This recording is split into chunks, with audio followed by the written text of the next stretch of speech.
Good morning, guys. Today's mission, we need to change injectors on a Cat 259D. This would calm down a bit.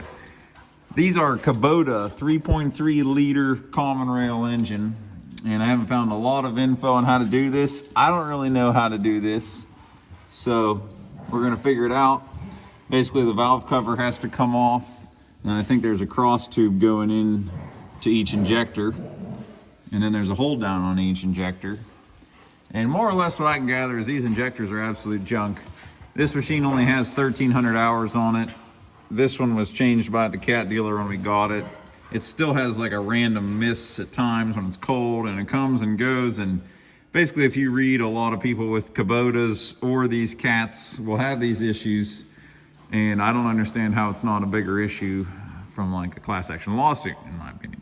But all that aside, I'm gonna start by moving it over closer to the door and get the pressure washer and clean all this dirt and dust out of there before we open this up. Just try to keep everything as clean as possible.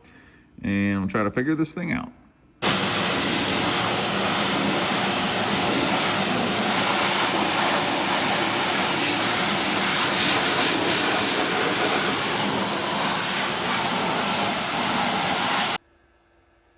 If your gas shock is worn out on that top screen, you can use your handy dandy bungee cord.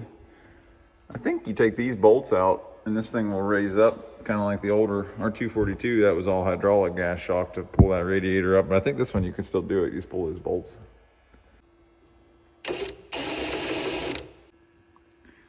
So it looks like you got to pull all the high pressure fuel lines from down there into common rail manifold. I think they have like a stub piece that goes in. They're going through the valve cover. So you pull them. I'm gonna pull that charge air hose. This little coolant vent hose that jumps across here to the EGR cooler, I guess is what that's going to. Then unplug the injectors and hopefully be able to pull that valve cover. I'm trying to just take these first two out as a pair. I took everything off the manifold. Took them loose going into the injector. Oh yeah, they'll wiggle out of there. I think this is why, obviously we're trying to keep the dirt out, but as much of everything as you got going on here, you definitely want to keep it all as clean as you can to start with, or otherwise there's no way you're not going to get dirt in places. I'm going to go try to find some plastic caps for that manifold. Injectors are coming out anyway. They're also still inside the valve cover. Seems like the easiest way to get on these back common rail manifold bolts is with a crow's foot and an extension going up to the ratchet. See if I can, there we go, bust them loose. Can we do this one-handed? Yeah, not much to it. At least this stuff's not old and rusty like I'm normally working on. Once you pull that charge air pipe out of there, it's really not too bad. Get down on these guys. So the glow plugs go down through this valve cover at an angle. I'm pulling them out. I think because the injectors are straight up and down and the glow plugs are at an angle, there's no way you're going to clear both. So pulling them out now. So right now everything is wiggled loose. See how that guy moves around? I think you just have to wiggle it through those seals at the top. This tie spud holder thingy is running right into that coolant line. I'd rather not pull that. Try not to drain the coolant if we don't have to. So let's see if I can just take this off or loosen it or move it around or something. See if we can wiggle past.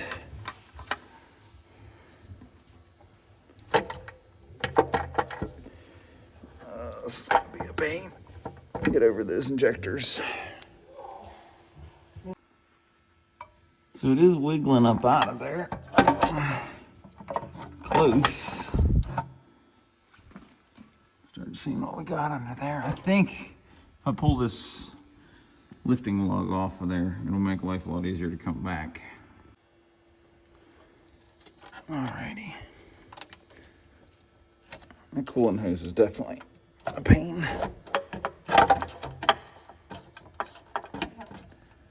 If that wasn't there, it would be really easy. Alright, I pulled that other cable tie mount off.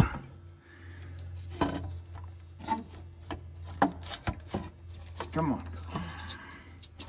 One hole at a time. Yeah, I think this is more than a one-hand job somehow. And there we go. So you can wiggle this thing out from under there without draining your coolant. Now it's on to the injectors.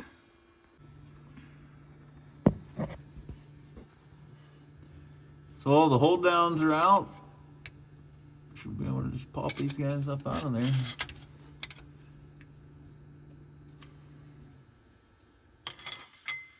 And just Sharpied on them too, which number's which. Old O-rings are kind of wanting to hold her down.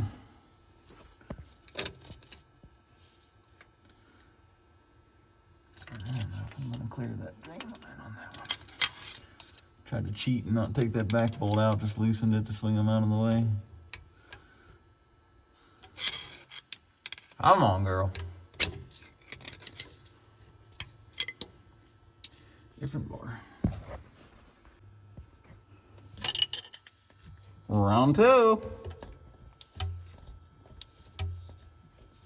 Injector's got more than the valves do.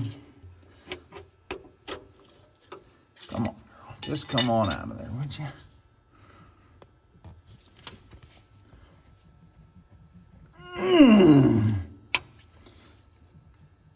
Whoa. Easy, fella. That's all there is to it. You can see it is pretty carboned up. They might just need new tips or something, I don't know. I think there's a couple shops that will touch rebuilding these. For the most part, Denzo's in some joint deal with Kubota on this whole thing that you can't really buy them from them or anybody but the OEMs. I got these from Cat. I think they were about $800 each. They're proud of this thing, so I'm gonna hold on to these, and if we can get them rebuilt, whatever the issue is, I don't know, but if they can be rebuilt and we just hold on to a set of spares, we'll go that route. This is your trim code information up here. I have to borrow the Cat-Com adapter from a friend of mine so we can load the trim codes into the computer after these are changed. Just doing a little bit of comparison over here, the new to the old. Basically, they include the new copper washer as part of this whole group from Cat. Oops. That's the part number we're putting in. If you have to take these back out and go back in for any reason, I guess this O-ring and this seal ring here both have to be changed, but they include them on the new injector. This O-ring up here on your fuel in, I don't think it's doing much other than keeping the dirt and everything out of the threads. The seal's still a taper inside of there. You're dealing with that high pressure. And these are the trim codes up here, so you need that.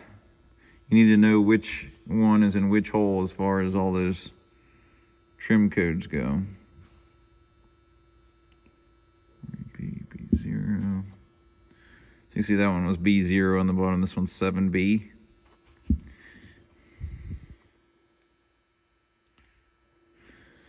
I've done the trim codes on E-model 3406s before, and they're just like a 4-digit thing, and basically what that's telling the computer is when this thing was tested on a flow bench, it flowed a little more or a little less than the average that the ECM is ready to send out for. So that will make the ECM adjust the pulse width per injector, so they're all putting an equal amount of fuel into the engine, even if you hold this one on for a millisecond and you hold this one on for a millisecond and there's slightly different amount of fuel coming out. that's basically a correction factor that makes up for that. I went ahead and put a little bit of motor oil on the O-rings and that seal at the bottom just to help it slip down in there. Got a picture of that trim code and all those numbers with the number 4, so I know this is going in the number 4 position. And I'll go ahead and install her.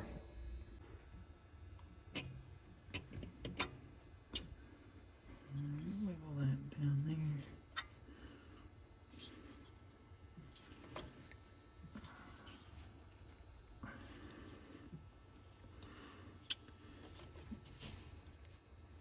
Crap.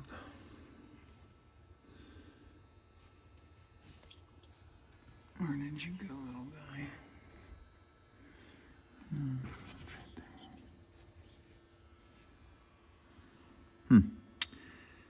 It's not good. And that one broke for whatever reason. It's still on the bolt side, so it's more like a typical banjo bolt at this point.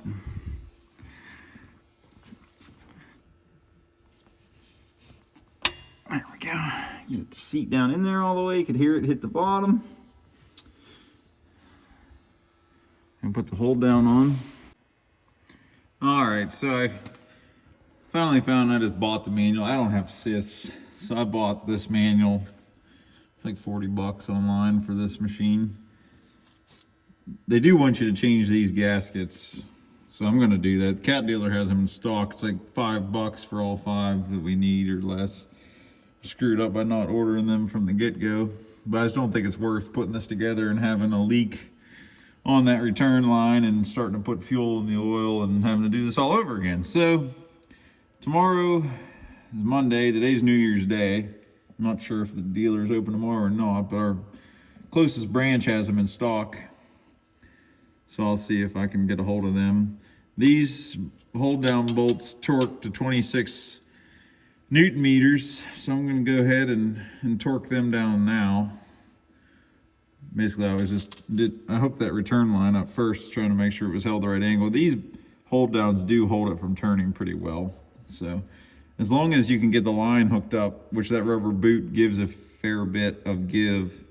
Maybe I'll go ahead and put the lines on now. That might be the best way to know we're in the right location. If I slip the fuel lines in and start them before I torque the hold down bolts, I think that's what I'm going to do.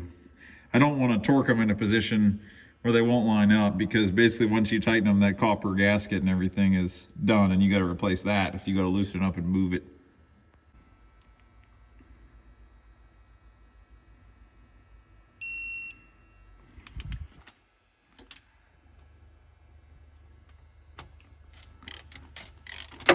Whoopsies.